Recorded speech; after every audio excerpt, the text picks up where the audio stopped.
What's up? Hi. We're live? We're live. So new to this. Rock and roll. Cool. Uh Week 2. My name's Kevin Re LoVullo. Week 2 of I Ask No One. As you can see here, I'm in my chill pad. But uh as always, I'm just gonna work it out. But I'd like to start with the cheers. First of all, to you, because it's been almost 2 months that we've been quarantined, yada yada. Uh, but it's been an interesting week for our family. Lost our very cute puppy Sophie at age 8 or 9. She had a deer tick, got really bad quick. So if we, whatever you have, horns, peace sign, whatever. Cheers, Sophie. I miss you, darling.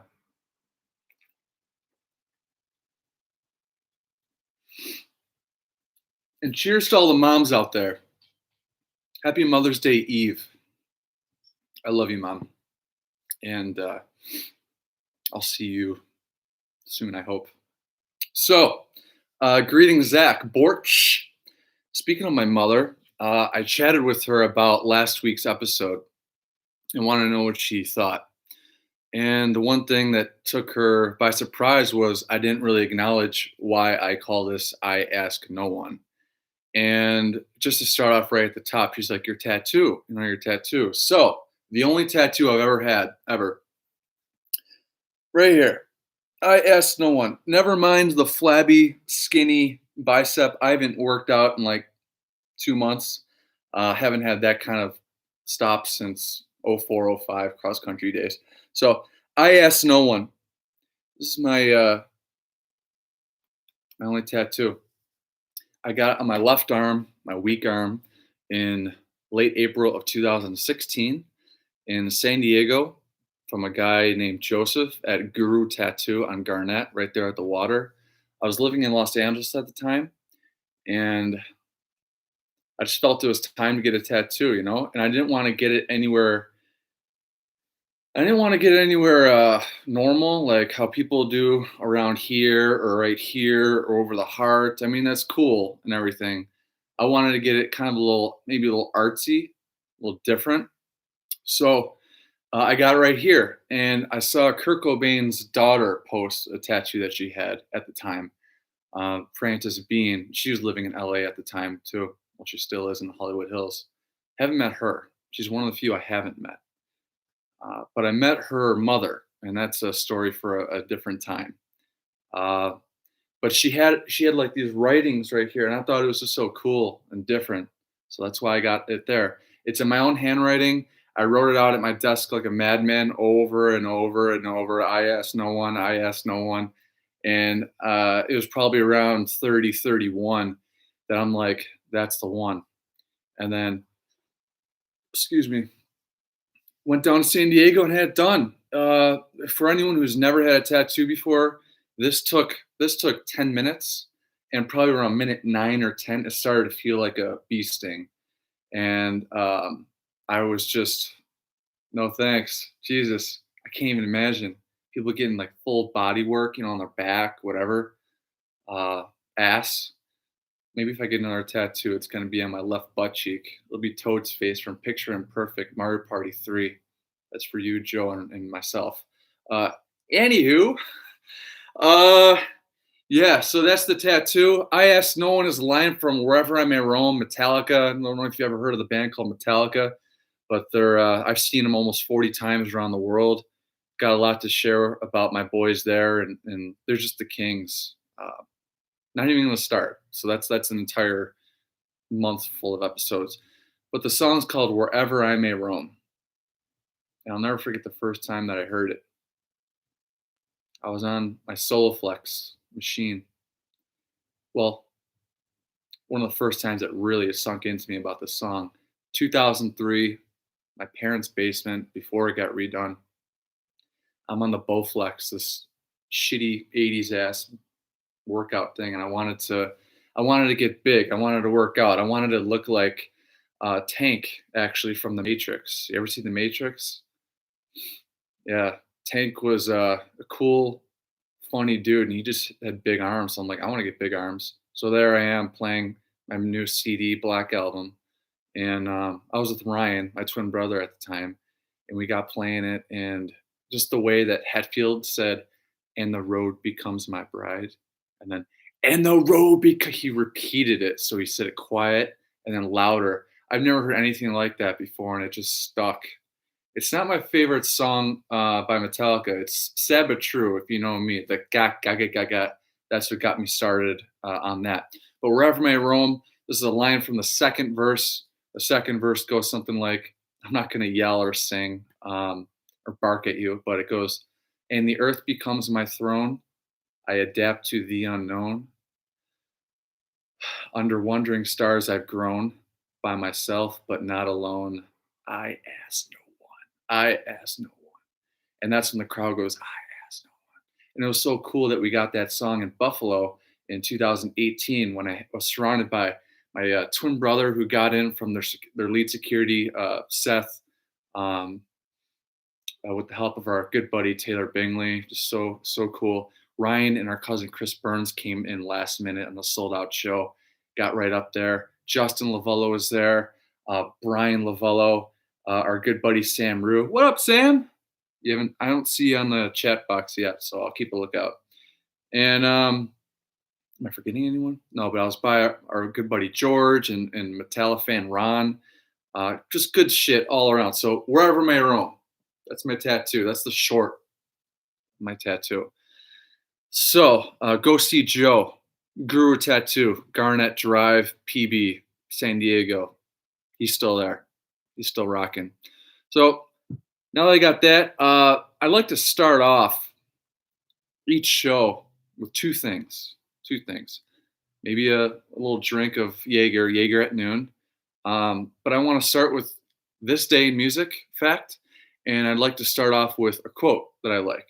The music fact for today, for episode 2 of I Ask No One, which, by the way, is going to turn into some really cool episodes, including some interviews coming up. Stay tuned. Billy Joel is 71 today. Billy Joel. I'm not familiar with his work. I'm not really familiar with Clapton, Rod Stewart, not so much Elton until recently. But Billy Joel is a really respected guy, obviously. I remember on cross-country rides to and from races with St. Joe's, the guys would all sing Piano Man. And I never liked that song, and I still cannot stand that bleeping song. Give us a song for the piano man. Give us a song for the light. My girlfriend's in the other room right now. She's probably Ashlyn. She's probably hearing me because she loves that song. She plays it. It's just, I don't know. I don't like it. You got a little of my Billy Joel impression too. We were going to see him at Rich Stadium at Ralph Wilson, where the Bills play football, in August. It was canceled, along with all their concerts this year. And Ashlyn's mother was going to join us. She was going to come in from Brick Township, New Jersey. Hello, Kim. Miss you. Hope to see you soon. But it was going to be us three, myself, Ashlyn, and Kim, to see Billy Joel. Maybe I'd plug my ears during Piano Man. But he's a guy I have to see. And, I just love to see concerts again soon. So that's the quote of the quote of the day. Happy birthday, Billy Joel, man. The quote is "Dare to fail." James Hetfield. My first quote had to be from James Hetfield of Metallica, right? The lead singer. Dare to fail. He said this at the Rock and Roll, when their band was inducted into the Rock and Roll Hall of Fame in April of 2009. I was in school at St. Augustine, Florida, Flagler College at the time. I was at nighttime, and I was in our family room in Las Palmas, just me, Ryan, cracking some beers. And it was so cool to actually watch something live on my computer. Because if you rewind back 11 years ago, it's what I'm doing right now is pretty damn cool. So I still had a flip phone then, I think, or just started my iPhone. But in his acceptance speech, which, the bassist Flea from Red Hot Chili Peppers inducted Metallica into the Hall of Fame. I'm going to include that link below. and James's induction speech below too. So you'll be able to know what I'm talking about with Dare to Fail. So, by the way, for the 4 people that are here, thanks a lot. You fucking rule. Yeah, James just said Dare to Fail because anything's possible. And he referred to Metallica as the greatest band in the world. And he is not one to say that, but he said, he looked at Lars and he's just like, I'm just so thankful to be in the best band or the greatest band in the world. And it was really, really, really cool. Dare to Fail, right? That's what I'm doing with this podcast for now, giving it a shot. And this is just something I've been wanting to do, by the way, for a long time. And I thought that maybe when I get older, I could have the confidence to do something like this. I won't be so intimidated, but Dare to Fail, do it now, right? Geezer Butler, and I think God is Dead, which is a really happy song, by the way. Don't look back, live for today, tomorrow is too late. Live for today, do it now. Do it now! I had to do that. So and by the way, Metallica dropped Blackened, a song that they released in 1988. They released it this past week, their first quarantine video. They did an acoustic rendition of Blackened. I'm going to include that link below. Check it out. It's really, really cool. I can't stop watching it, listening to it. So right on. So on to today's subject matter. It didn't take a long time for me to choose which souvenir item I was going to be using for today's show. But Tony LaGrasso, good friend of mine, one of the nicest guys that I know. What's up, Tony? He asked me at the beginning of this week after he watched the episode, how many drumsticks do you have? He asked me how many drumsticks. So I've never counted them, but I would say it's my guess. I've had drumsticks thrown at me, handed to me, probably about 96 times since 2008 at Bonnaroo when Metallica headlined a Chris Rock stand-up comedy skit, which I'll go into later. So I just want to show you something. This is my holy grail right here. Check this out. And this is kind of why I started this podcast, I Ask No One. I wanted to highlight all my souvenirs, all the stories that I've had over the years. So in this box, I've got all my stuff. As you can see, we got sticks, picks, Danish candy chewed by Lars, a water bottle flung from Triple H. We got wristbands from James and all sorts of stuff. I have an Elton John set list, just to highlight a few. And one of those items that I'm going to start with is my very first drumstick. This is the very first drumstick that I ever caught at a show. It's kind of chewed up. It was caught at Alice in Chains from drummer Sean Kinney, who is one of my all-time favorite drummers. I would say his feel most inspired me. Just the doom ga doom doom ga. This is a Vader stick. It's nude like naked nude, and that means, yeah, Mom, I'll mention Chucky. It's my buddy Chucky back there. I had 2 bands sign him, Mastodon and Gojira, 2014. We'll get to that, Mom, but I have a really good Chucky impression. Anywho, this is a nude Vader drumstick. It's nude because it's really dry. It's not like finished with this, the slick kind of stuff. So it doesn't, when you're playing, it just doesn't go anywhere. It's cool. But this drumstick, I didn't bring it over here, but I got this. I was not given this by Sean Kinney. I was, during the concert, Sean flung this out about 2 sections that way. And I walked over there at 19 years old, pretty new to the gig scene. And I flashed the guy 3 $20 bills. And he was like, oh my God. And then I flicked him the 3 20s. And I remember his face lighting up. He just like, For me," and I'm like, "Yeah, yeah, this is yours. We'll trade."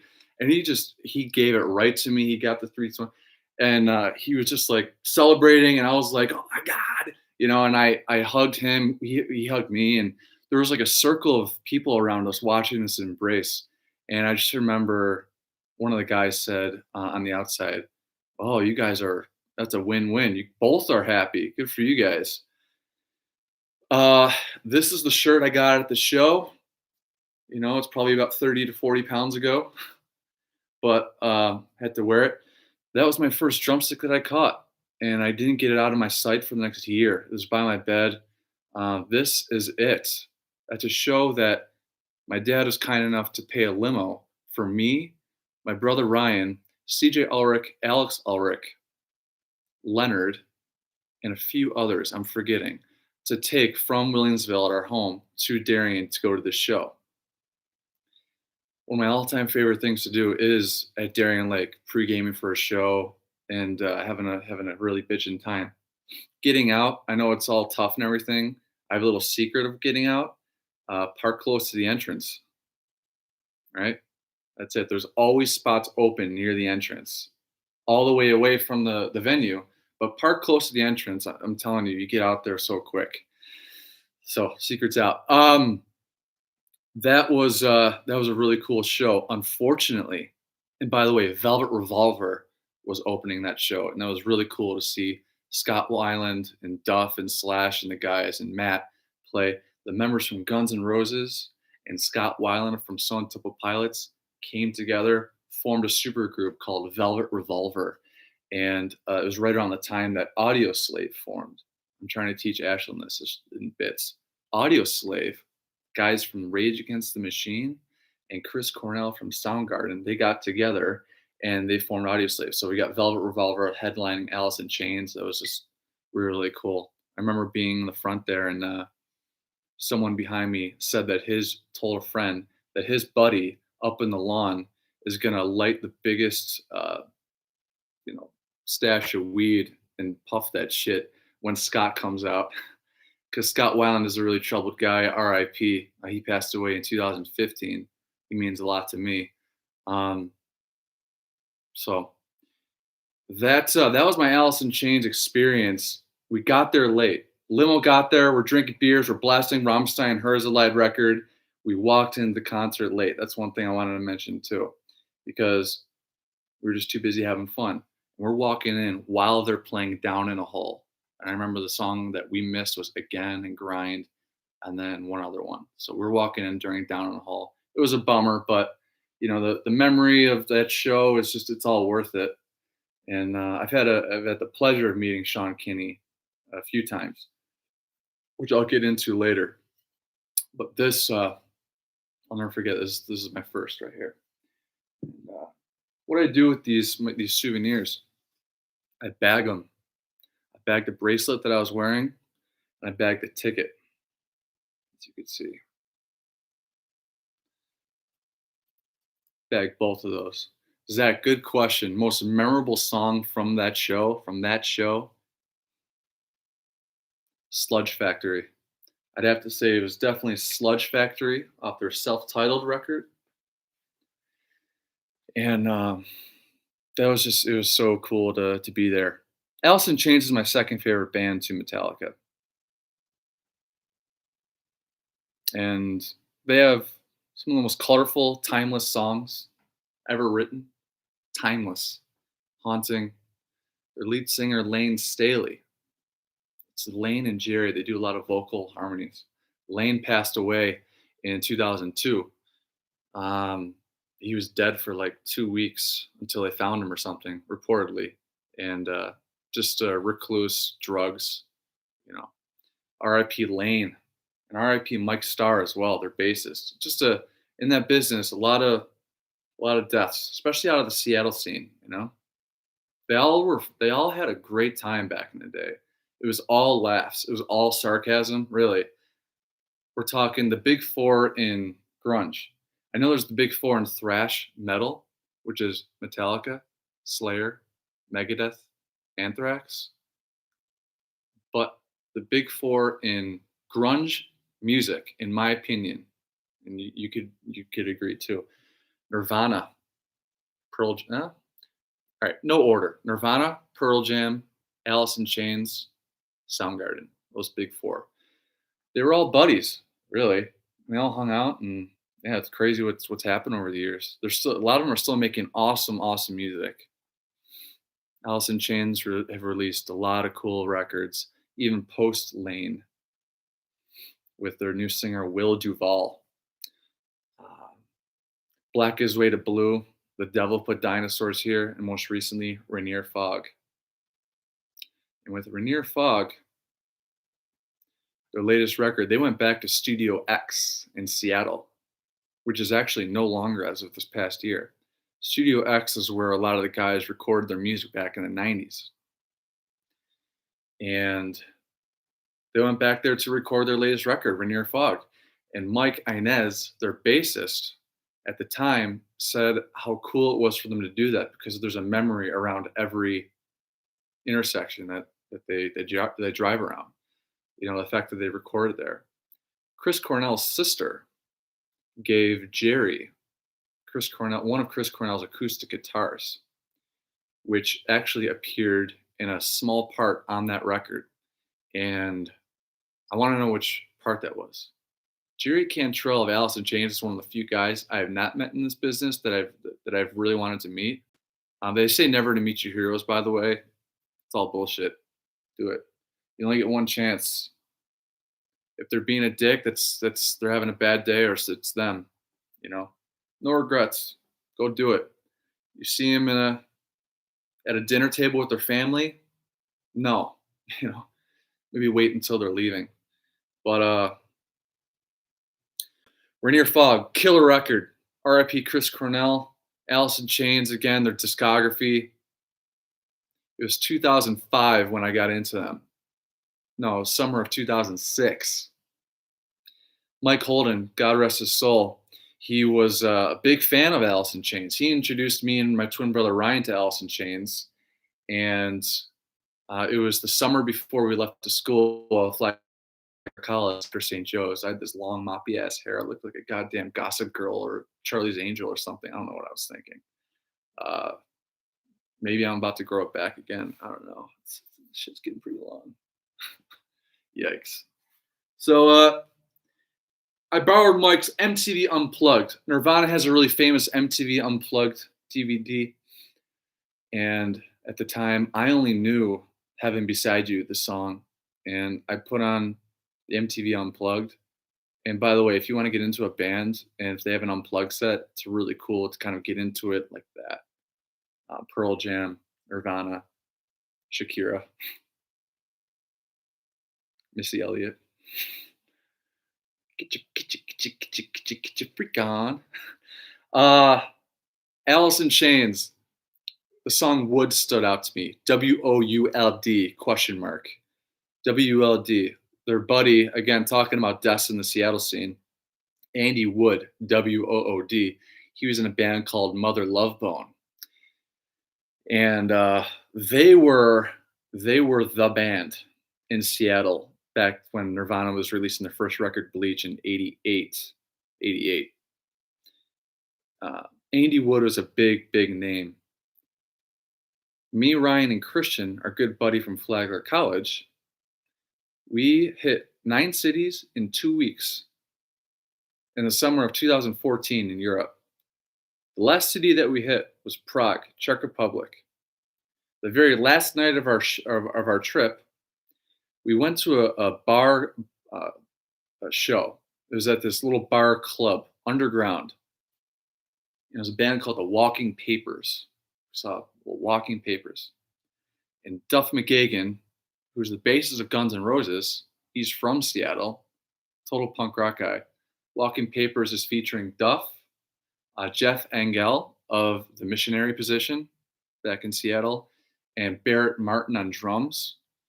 Forgive me, I am not remembering the other guys in the band, but had a chance to hang out with all of them, including the lead singer, Jeff Engel, who said, I asked him if we were having beers, and I asked him, he has any memories, cool memories of Nirvana and Kurt Cobain back in the day. When I say back in the day, I'm talking 87, 88, before the Seattle thing blew up. And he was in a band called The Missionary Position. And one of the promoters gave his little fledgling band an opportunity to open for Nirvana or Mother Love Bone. Mother Love Bone was the band to check out in Seattle. Lead singer Andy Wood, Stone Gossard was in the band from Pearl Jam, who ended up in Pearl Jam. I think Jeff Amento's in there. Some of the guys from Green River. Mother Love Bone, Andy Wood. The song Wood by Alice in Chains was written towards Andy Wood. And it is Corey Taylor of Slipknot's all-time favorite song, by the way, if you didn't know that. His all-time favorite song is Wood by Alice in Chains. He was quoted at that probably about 5 or 6 years ago. At least back then, that was his favorite song. That song is top 5 to me. Sad but True, Wherever I Roam, those last 3. In the End, Linkin Park, Wood, Alice in Chains, Nirvana, Smells Like Teen Spirit. That's my top 5 favorite songs, by the way. If I'm with you, we're in a bar, it has a jukebox, you put on any one of those songs, and we are going to have a good time. Beers on me, shots on me. Sad but True, Wherever I May Roam, In the End, Linkin Park, Wood by Alice in Chains, Teen Spirit, Smells Like Teen Spirit, Nirvana. Those air drums will come out quicker than you'll ever. Man, I think that's my spiel on AIC, my first drumstick. All these souvenirs, by the way, when you come visit my house someday, our house, me and Ashlyn, I'm going to have a basement jam room. I think everyone has a someday item. My Uncle Chris told me this once. Everyone's got a someday item that they want, something they want to do, a bucket list item. For my Uncle Chris, who's a state Supreme Court judge in the state of New York, he purchased a white Corvette, I want to say about 6-7 years ago. And I had to laugh because here's this judge with the Supreme Court license plate, and he's got a brilliant head of hair, and get that top off in the Corvette in the summertime. You got the Supreme Court license. He's got his hair flying in the wind and his glasses. Just funny. That cracks me up. Love you, Uncle Chris. I miss you. Miss you too, Aunt Colleen. And that was his someday item. He got a white Corvette. Killer. I like a white Corvette. My someday item, my someday thing, big inspiration behind it is my Uncle Paul's basement. You got stuff on the walls behind glass, all these different conversation pieces. You got video arcades, you got a pool table. It's just, I think man cave is a little cliche. I would call it like Kevin's Keep, Kevin's Krypt. I don't know, Kevin's Hang or something. But all these items, all these things that I have traveled thousands of miles, spent thousands of dollars to get. I didn't buy any of these, for money. I didn't spend any money. I was just, traveling. That's my passion. That's why this podcast exists. Is I'm talking to you guys, but I'm just getting it out for me, during this time. It's just it's awesome. I'm so passionate about that stuff. If you really know me, friends, family, and heavy music, love it. It's a beautiful thing, music. So in the basement, yeah, come to my basement someday. Man, some cool neons. It's gonna be the coolest room you ever enter into. I'm gonna have a jam room. Chucky's gonna be chilling. That guitar, by the way, is signed by Static X. Pretty cool drum kit. So that's my drumstick. By the way, Randy Blythe of Lamb of God. He is one cool, badass dude. He's sober. Randy Blythe, lead singer of Lamb of God. I've met him a few times. He knows my twin brother Ryan and I. And he has taken photos of us. I'm not going to get into the whole story of how that came about. But he, long story short, a fan came up on the stage in the late 2000s and posed as kind of a threat. And there's things that have happened since then, the Bataclan with Eagles of Death Metal and a dime bag back in '04. So stage diving at big shows is really a no-no in 2020. You don't do that unless they ask you to come up, which Sully Erna once did with Ryan and Godsmack in Syracuse. Was the coolest fucking thing ever. Ryan was going through a breakup at the time, and Sully's like, "Come on." It was during I Stand Alone.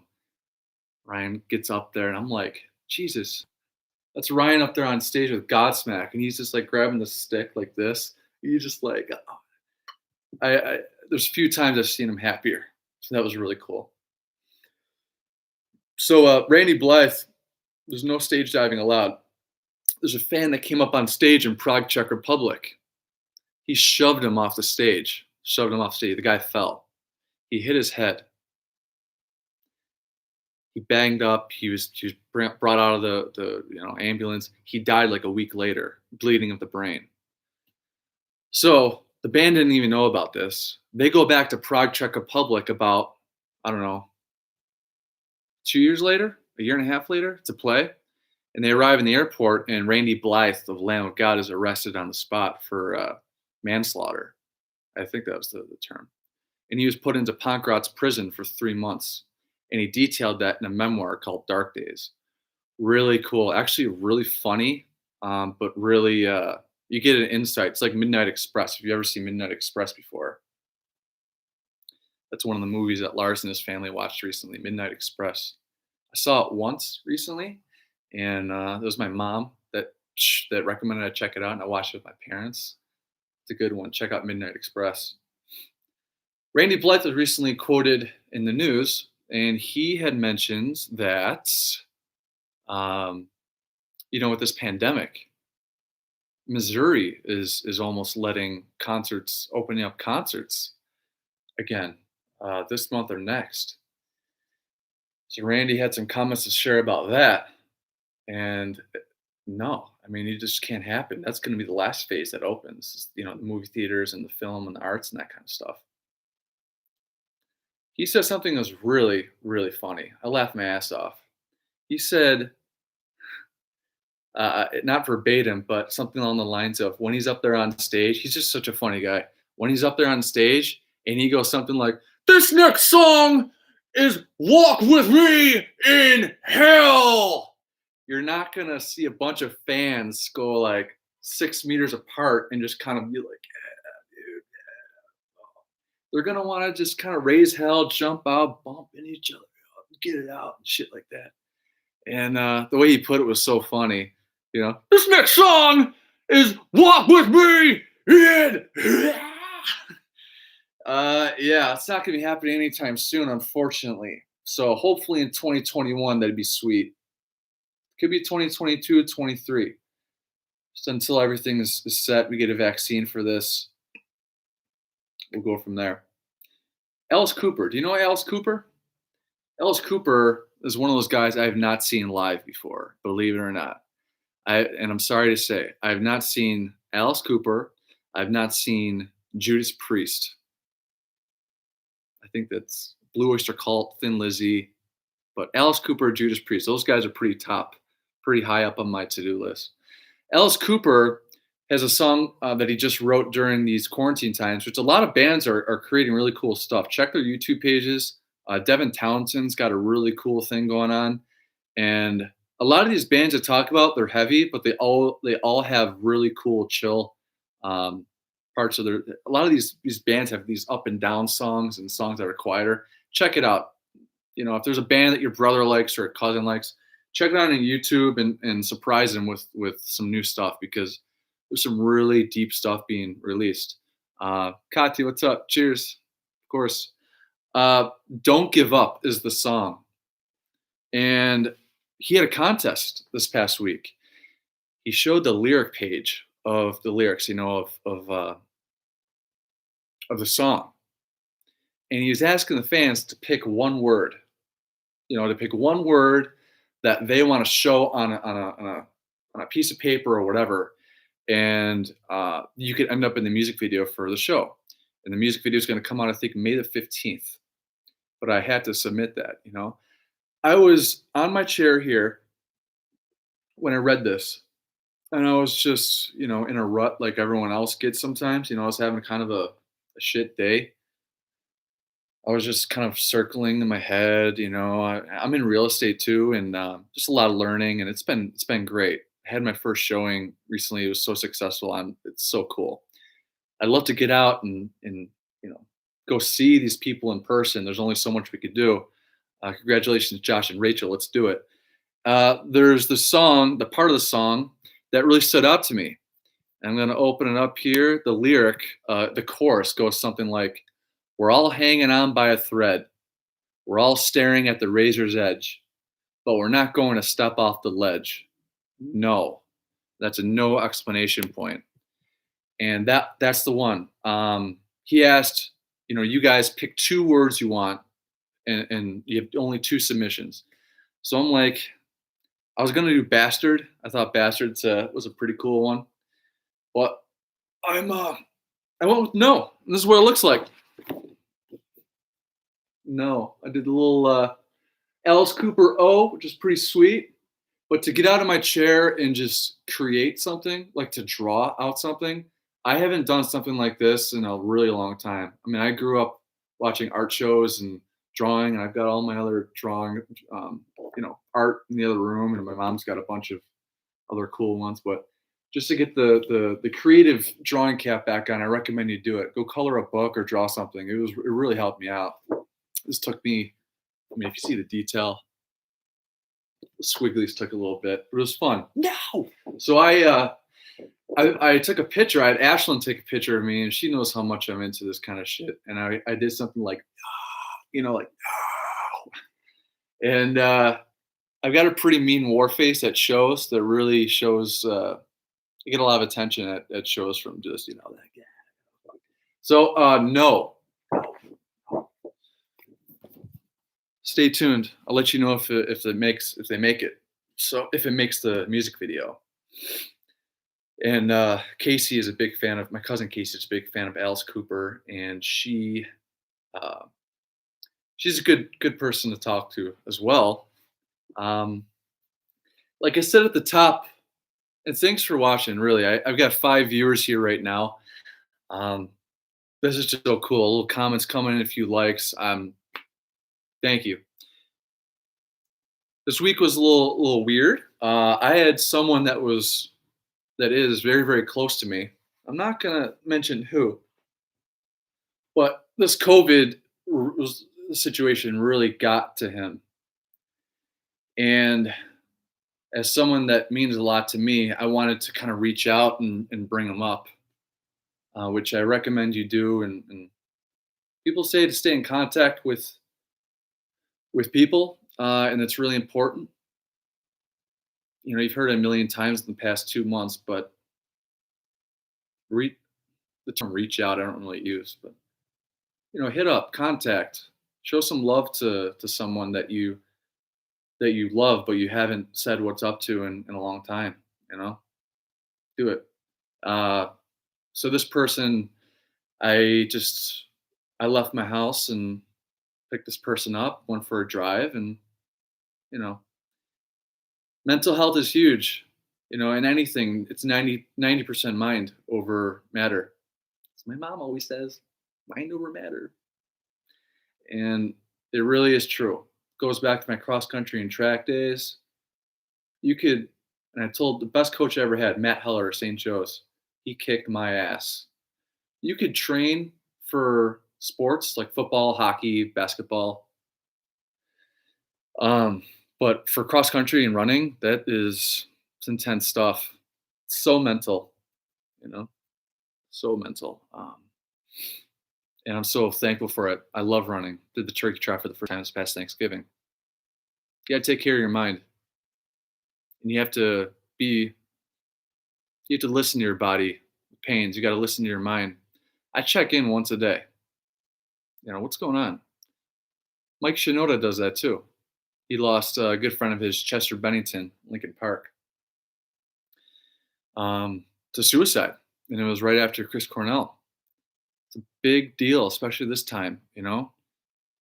Do stuff that you want to do, like talk to people. Talk to people that really mean a lot to you. There's no stigma with this. I have depression. I've been diagnosed with major depression since 2016, and there's a really good Kevin Love. It's funny. His name's Kevin Love. I'm Kevin Re LoVullo. Kevin Love of the Cleveland Cavaliers came out a few years ago on a big broadcast, and he kind of talked about what he goes through. And NBA All-Star, millions of dollars. Same thing with Chester, millions of dollars, huge home, family that loves him. Depression does not have a face. It does not. And if you've never experienced it, I envy you, because it's a daily struggle. It is. It's a daily struggle. And you have the one thing Mike Shinoda does, and after Chester happened, he mentioned that, you check in with yourself. If you're having a shit day, let someone you know. I'm so blessed with my girlfriend, Ashlyn. She is the best listener that I know. She's so smart. She's funny.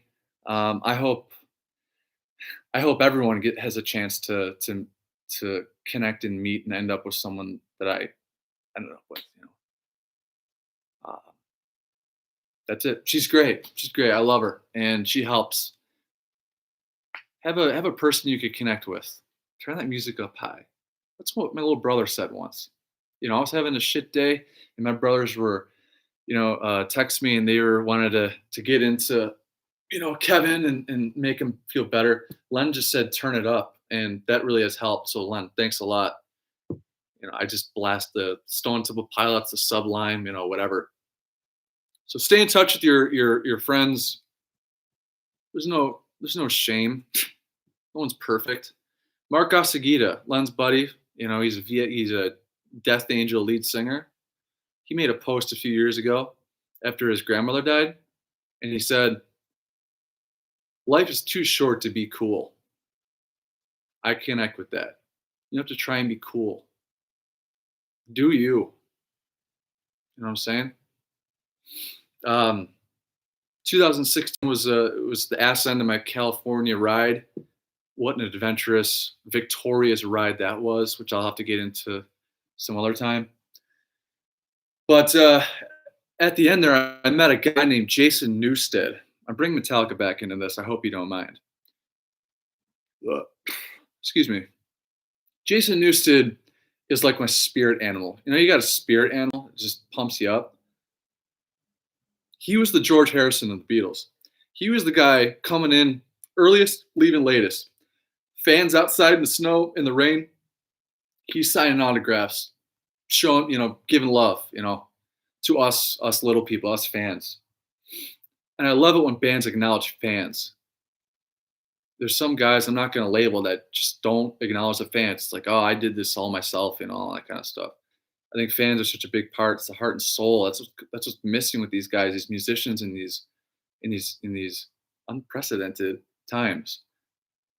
They can't just go out to hash it out on the stage and feel the love. And same with us. It's just that contact. Yeah, I love that shit.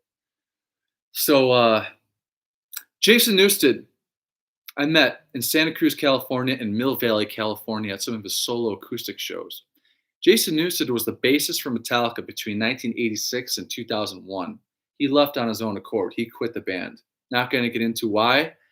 He is missed. Rob Trujillo is the shit. Awesome. Great replacement. Come on, Rob. I've seen him 38 times live. You know how many hours that is? But Jason Newsted, there's something about him I just connected with. He's the George Harrison, that relatable, just on stage, just an energy, just screaming, and he's just a nice guy. Hall of Famer as well. I met him, and met his wife, which is pretty cool. But I asked him, Jason, what is your key to happiness? And I'm just not even flinching. Without even flinching, he said, REPELL, Kevin. And Len took a selfie at the time when he was talking to me. And Len said later that I looked like I was talking to a god. And, he is one of my gods. So when your God tells you what the key to happiness is, you listen. And he said REPELL, which stands for read, eat, play, exercise, laugh, love. And he gave an explanation about each letter at that time. It was just so cool. So cool. And someday, mark my words, he will be on the show. Jason Newsted. Repel. Repel. Read, eat, play, exercise, laugh, love. Key to happiness. And I agree with that. And one of the things that I picked up recently was a book. I'm reading a lot. Reading is awesome.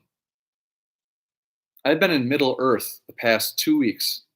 I started reading The Hobbit last Thursday, finished it the next Thursday, started The Fellowship of the Ring, Lord of the Rings, J.R.R. Tolkien, finished that on Thursday. Today is Saturday, and I've got right here Lord of the Rings, The Two Towers.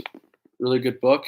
I've even got this bookmark that I got back in Media Play. If you remember Media Play back in the day. This is a trademark from 2001. Nazgul. It's got the ring on it. The Elvish inscriptions. I'm on the chapter Treebeard. So I'm about to go hang out in the Fangorn Forest with Treebeard tonight. Literally looking forward to that. That's how good reading is. Love it. It's good for the mind too. Really, play video games, do something like that. I haven't gotten into video games in a long time. Mario Kart 64, RN64 got blown up in Rome, Italy. Story for a different time.